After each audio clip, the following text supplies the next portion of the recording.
नमस्कार दोस्तों, स्वागत है आप सभी का आपके अपने YouTube चैनल दैनिक गणित में। आज के इस वीडियो में हम रीजनिंग के एक छोटे से टॉपिक असंगत को अलग करना यानी ऑड मैन आउट, इसको सॉल्व करना सीखेंगे। इस टाइप के प्रश्न जितने भी होंगे हम कैसे सॉल्व करेंगे इसके बारे में चर्चा करेंगे।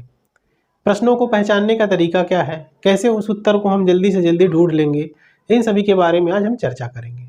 तो आइए देखते हैं कि इस टॉपिक में, इस लेसन में कौन कौन से पॉइंट इंपॉर्टेंट है जिसकी सहायता से हम उत्तर तक पहुंच सकते हैं।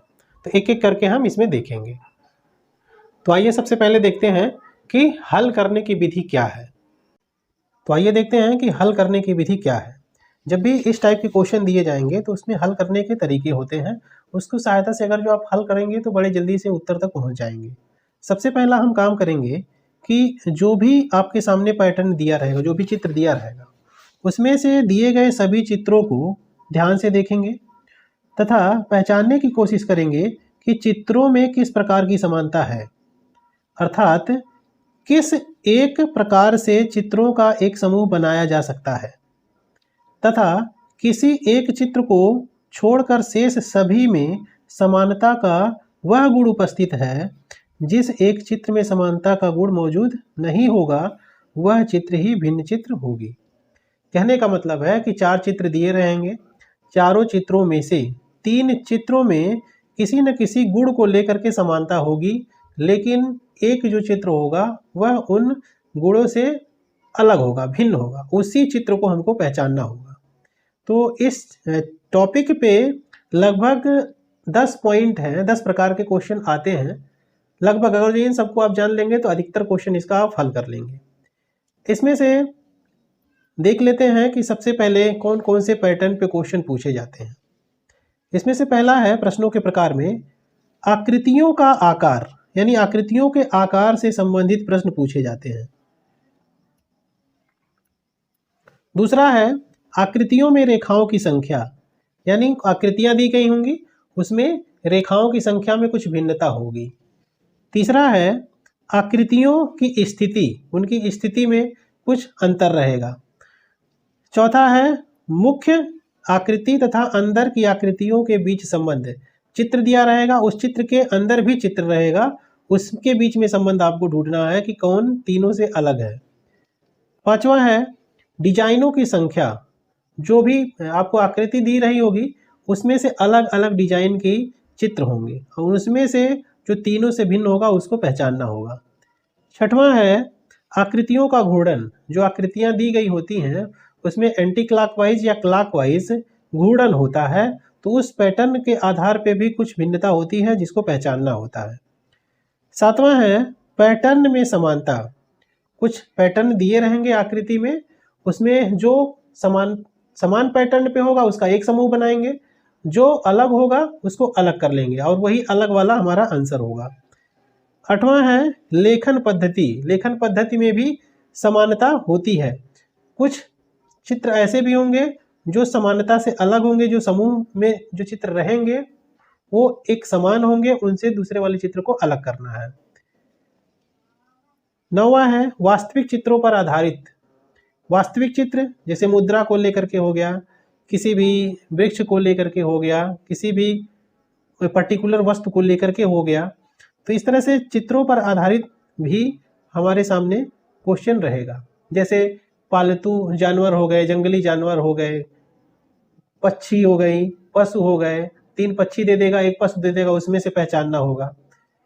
उसके बाद लास्ट है अर्थपूर्ण शब्दों पर आधारित, कुछ शब्द दिए रहेंगे जिनमें 3 में समानता रहेगी, एक अलग वाला जो होगा चौथा वो तीनों से अलग गुण को प्रदर्शित करेगा। तो इस तरह से अर्थपूर्ण शब्दों पर आधारित प्रश्न भी पूछे जाते हैं।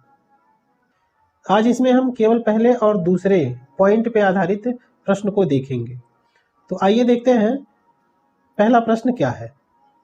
इसमें से पहला पॉइंट है आकृतियों का आकार, इस पे आधारित 2 क्वेश्चन दिए गए हैं। क्वेश्चन में क्या है, क्वेश्चन देख लीजिए।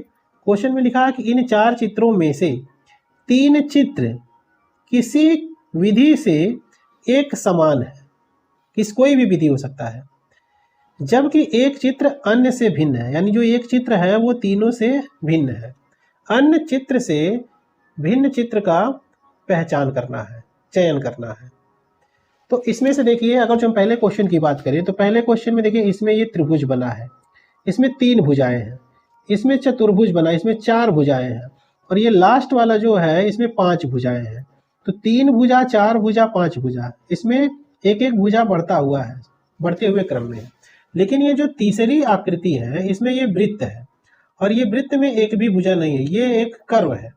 तो इस तरह से ये जो वृत्त है, ये वृत्त नहीं बल्कि ये दीर्घ वृत्त है, इसको अगर जो हम देखें तो ये तीनों से अलग है। तो इस तरह से इसका आंसर जो होगा वो ऑप्शन 3 हो जाएगा। अब दूसरे में देखा जाए, दूसरे में देखिए यहाँ पे 4 भुजा वाला वर्ग दिया हुआ है, यहाँ पे भी 4 भुजा वाला ये समांतर चतुर्भुज है, ये यहाँ पे भी समांतर चतुर्भुज है, ये 3 भुजा वाला आकृति है, ये त्रिभुज है। तो सभी में आप देख रहे हैं कि पहले दूसरे और चौथे में, पहले दूसरे और चौथे में 4 भुजाएं हैं, लेकिन ये तीसरी वाली जो आकृति है उसमें त्रिभुज है, उसमें 3 ही भुजाएं हैं। तो इस तरह से ये अन्य तीनों से भिन्न है, इसीलिए इसका आंसर क्या हो जाएगा, 3 हो जाएगा। अब अगला है दूसरे प्रकार के प्रश्नों में आकृतियों में रेखाओं की संख्या। आकृतियों में रेखाओं की संख्या के आधार पे भी भिन्नता होती है, उसी पे आधारित ये दोनों क्वेश्चन है। अब यहाँ पे पहले क्वेश्चन की बात करें तो पहले क्वेश्चन में क्या है, पहले क्वेश्चन में आप देख रहे हैं कि ये जो पहला चित्र है इसमें 6 भुजाएं, 1 2 3 4 5 6 भुजा है। अब इसमें देखिए 1 2 3 4 5 6, इसमें भी 6 भुजा है। चौथे वाले में भी 6 ही भुजा है, 1 2 3 4 5 6 भुजा इसमें भी है। लेकिन ये जो दूसरी वाली आकृति है इसमें 7 भुजाएं हैं। देखिए 1 2 3 4 5 6, और ये किधर से है, ये वाली 7, तो इसमें 7 भुजा है। अन्य तीनों में 6 भुजाएं हैं, लेकिन इस दूसरी वाली आकृति में 7 भुजाएं हैं, इसलिए यह तीनों से अलग है, इसलिए इसका आंसर जो होगा ये सेकंड ऑप्शन होगा। इसी तरह से दूसरा क्वेश्चन है, दूसरे क्वेश्चन में ये 2008 में पूछा भी गया है। इसमें आप देख रहे हैं कि जो पहली आकृति है, पहले वाले चित्र में, इसके अंदर ये वृत्त है, वृत्त के अंदर 3 रेखाएं हैं, 1 2 3 सरल रेखाएं हैं। इसी तरह से ये त्रिभुज है, इस त्रिभुज के अंदर भी 3 रेखाएं, 1 2 3। यहाँ पे देखेंगे आयत में भी 1 2 3, इसके भीतर 3 रेखाएं हैं। लेकिन ये जो लास्ट वाला चौथा चित्र है, इस त्रिभुज के अंदर केवल एक ही रेखा है, यानी चित्र के भीतर एक ही रेखा है, बाकी सब में 3 रेखाएं हैं। इसलिए ये जो चौथा ऑप्शन है ये तीनों से भिन्न है, इसीलिए इसका आंसर ये ऑप्शन 4 होगा। तो इस तरह से आप प्रश्नों को सॉल्व करेंगे, पैटर्न आपको पता रहेगा किस टाइप के क्वेश्चन पूछे जाते हैं, तो बड़े आसानी से आप क्वेश्चन सॉल्व कर लेंगे। तो आज के लिए बस इतना ही, धन्यवाद।